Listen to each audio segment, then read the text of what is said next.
Estamos aqui para o terceiro vídeo do tutorial de programação do EV3. E nesse vídeo falaremos de dois blocos muito importantes e essenciais na sua trajetória, seja você do nível iniciante ou avançado, e que você com certeza usará, que é o loop e a condição. Então, vamos para a vinheta.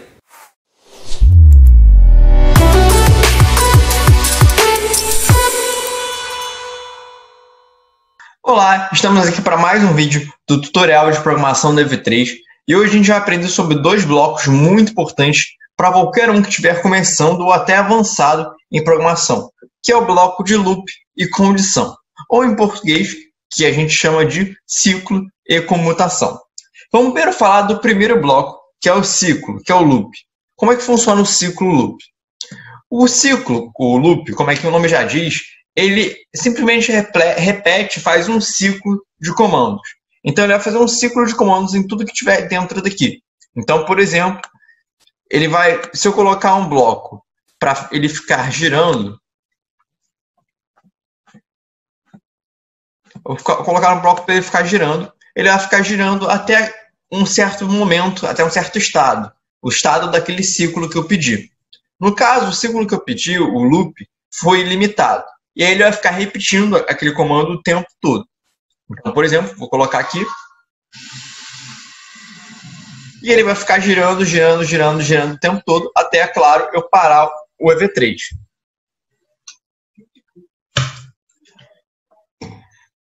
E o loop ele pode ter diversas outras opções, diversos outros comandos. Sensor de cor, giroscópio, infravermelho, rotação por motor, ultrassônico, ilimitado, conta, lógica e até tempo. Colocar aqui o tempo. Eu quero que ele fique girando por 2 segundos.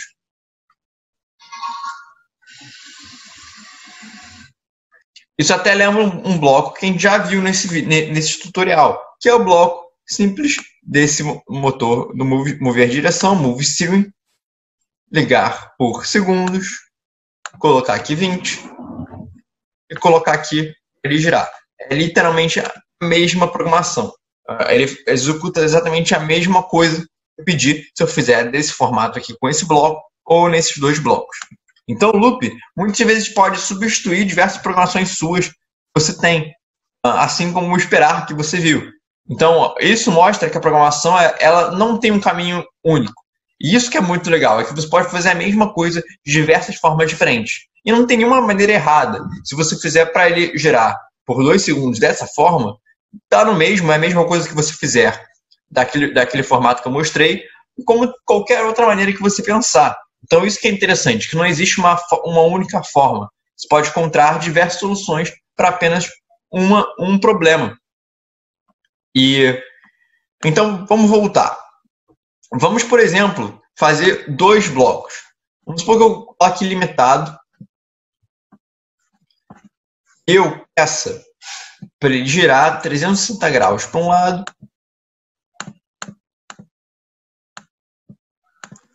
colocar menos 20 e 360 graus para o outro.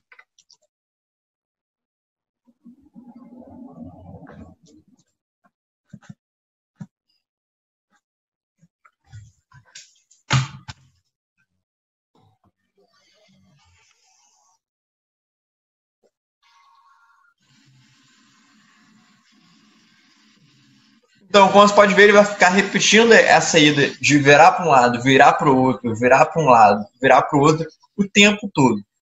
Então, o que o loop está fazendo? Ele está primeiro executando esse comando, depois que ele acaba esse comando, ele vai vir para esse comando, vai fazer esse comando, ele vai perceber que está no loop, vai verificar, qual loop que eu estou, qual ciclo que eu estou fazendo, como é que ele funciona.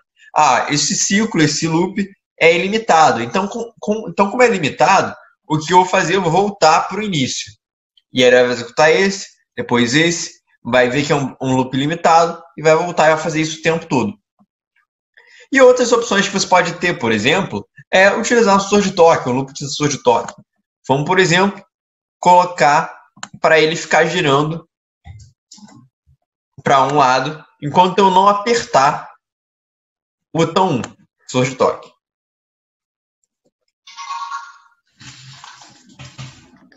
Vamos colocar aqui ligado o tempo todo. Então ele vai ficar girando. Vai ficar girando o tempo todo. E o que ele está fazendo nesse programa de agora?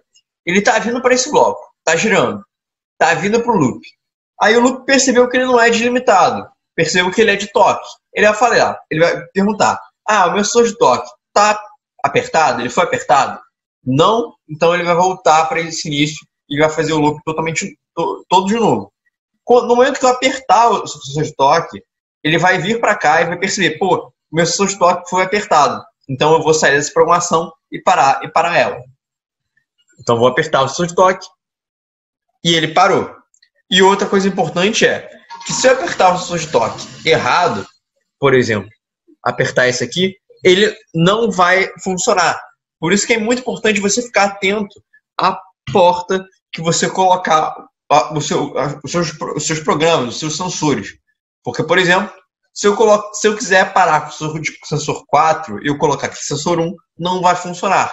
A mesma coisa com os motores. Se eu colocar motor A, motor D, não vai funcionar, porque os mesmos motores estão na porta B e C. Então, muito cuidado em relação a quais portas vocês colocam, porque é importante você ficar atento a isso, porque nem sempre você vai utilizar apenas um tipo de sensor, apenas um sensor de toque ou apenas um sensor de cor. Pode ser que você utilize dois. Quanto mais sensores iguais, mais confuso fica que você tentar programá-los. Então, como você viu, ele parou apenas quando apertei o sensor de toque 1. E aí eu posso fazer uma outra programação aqui, por exemplo, o sensor de toque 4.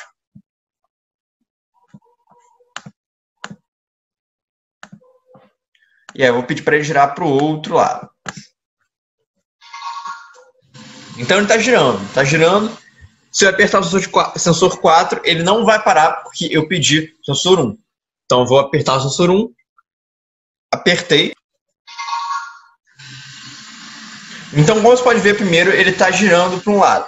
E ele só vai parar desse loop quando eu apertar o sensor 1. Se eu apertar o sensor 4, ele não vai parar. Então, apertei o sensor 1, começou a girar para o outro lado. Ele só vai parar quando apertar o sensor 4. Então, eu vou apertar o sensor 4 e aí ele parou a programação. Então, essa é a vantagem do loop. Você consegue fazer com que ele repita diversos comandos de uma vez só.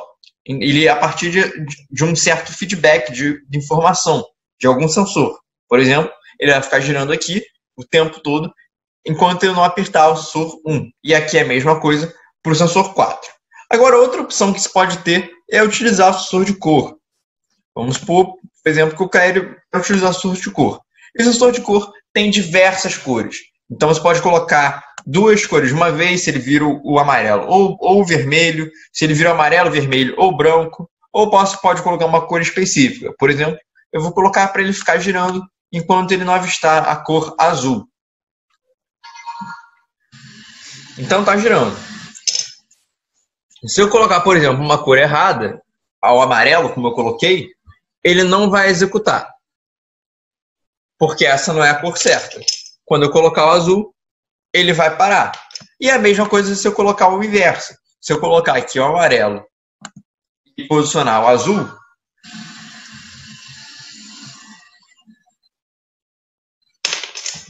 ele não para. Porque eu não coloquei a cor certa. Ele só vai parar se eu colocar o amarelo. Então, posso colocar o mesmo tipo de programação. Vou pedir para ele girar para um lado, girar para o outro.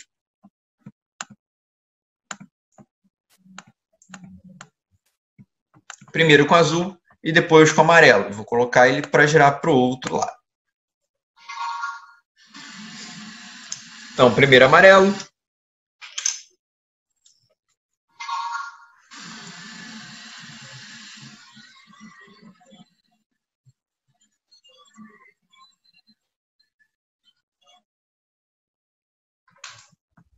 Eu tenho que tirar aqui claramente o amarelo, senão ele vai parar também.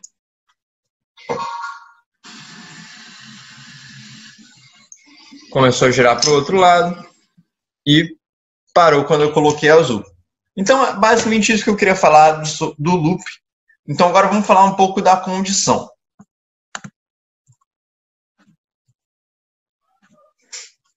A condição ou comutação, ela lembra muito, literalmente, uma condição. O que é uma condição?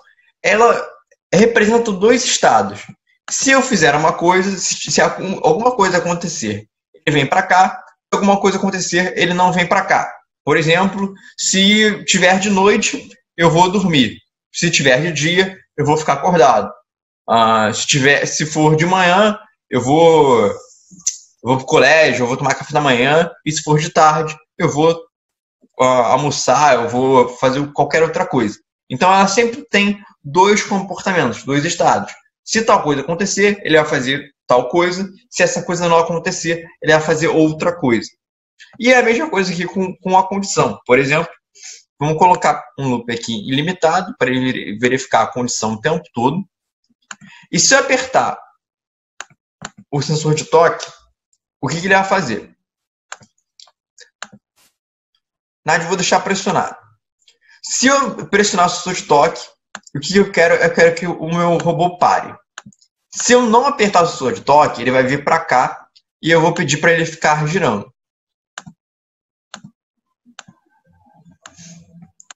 Então vamos ver como é que ele sai. Na verdade, vou colocar uma força um pouquinho mais devagar.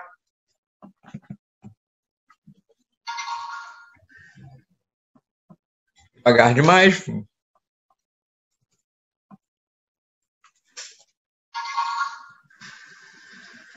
Tá ok. Aí ele está girando. E como você pode ver, ele está vindo para essa parte aqui da programação. Porque eu não pressionei o sensor 1. Quando eu pressionar o sensor 1, o que vai acontecer? Ele vai parar. E quando eu soltar o sensor 1, ele vai voltar a girar. E isso é o legal do sensor de toque. Você pode fazer, por exemplo, um robô de controle remoto. Um robô com dois sensores de toque em que, quando apertar um botão, ele gira um motor, quando apertar outro, ele gira o outro. Por exemplo, vamos fazer o seguinte. Se eu apertar o sensor 1,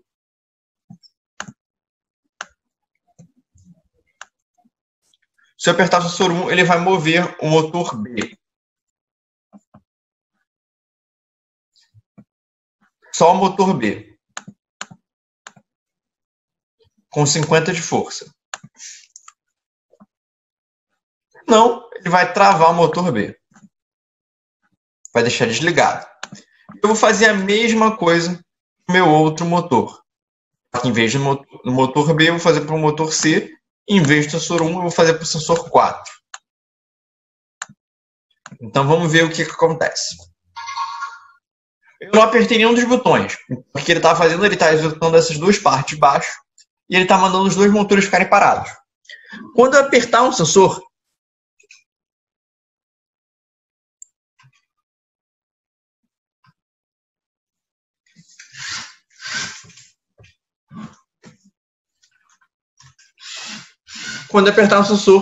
ele vai começar a girar a roda.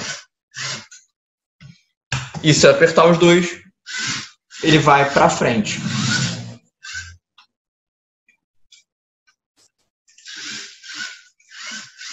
Então assim você consegue fazer um controle remoto bem interessante e bem legal. E o interessante da condição é que ela não precisa necessariamente ter apenas dois estados, verdadeiro ou falso, se eu apertei ou não apertei. Dependendo do sensor, você pode ter múltiplas condições. Você vai ver agora. Por exemplo, com o sensor de cor. Condição do sensor de cor é muito interessante, eu gosto muito dela, porque você consegue literalmente colocar várias opções. Aqui está aparecendo duas opções, você pode mudar, por exemplo, colocar preto, aí aqui azul, mas você também pode adicionar mais cores e colocar aqui as suas cores específicas. Por exemplo, vou colocar o amarelo. Então, eu coloquei o amarelo, preto e azul. Sendo que o preto e o azul podem se confundir.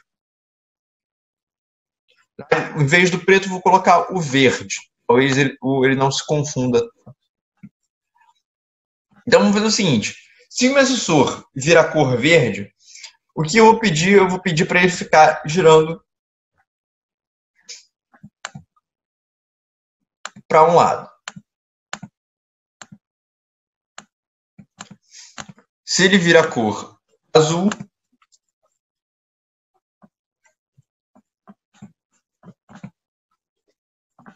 Vou pedir para ele girar para o outro lado. Ele vira a cor amarela. Eu quero que ele pare. E aí, qual uma coisa que você tem que tomar muito cuidado também? Esse pontinho aqui preto, esse pontinho preto é uma ocorrência padrão, que a gente chama de default. Por exemplo, se eu colocar um vermelho, uma cor vermelha, eu não defini aqui o que vai acontecer se eu colocar uma cor vermelha. Então, qualquer cor diferente do verde, do azul e do amarelo, ele vai fazer esse comando daqui, porque eu coloquei essa como ocorrência padrão. Se eu não quero que ele faça nada de diferente em cores ou em outras cores, o que eu tenho que fazer? Eu coloco uma opção aqui, reserva, não precisa definir uma cor específica, para deixar qualquer coisa, e fala que é essa ocorrência padrão. E não coloca nada. Então, por exemplo, se eu vir a cor amarela, vermelha, quer dizer, ele não vai fazer literalmente nada. Ele vai ficar fazendo o que ele já estava fazendo antes. Então, isso evita qualquer tipo de problema na minha programação, qualquer bug que ela possa ver. Uma cor do nada que ela não deveria ver e acabou vendo. Então, isso que é muito importante. Por isso que é muito importante você não colocar como ocorrência padrão um dos comandos daqui. Coloca como ocorrência padrão, o default, uma opção que você não vai usar. E que não tenha nada, é claro. Vamos colocar essa programação. Não está fazendo nada porque não viu nenhuma cor. Então ele está indo para a ocorrência padrão. Eu vou colocar primeiro o bloco verde.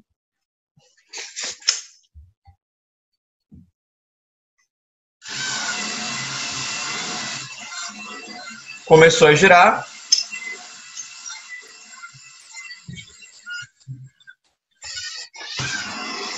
Coloquei o azul, girou para o outro lado. E coloquei o amarelo e ele parou.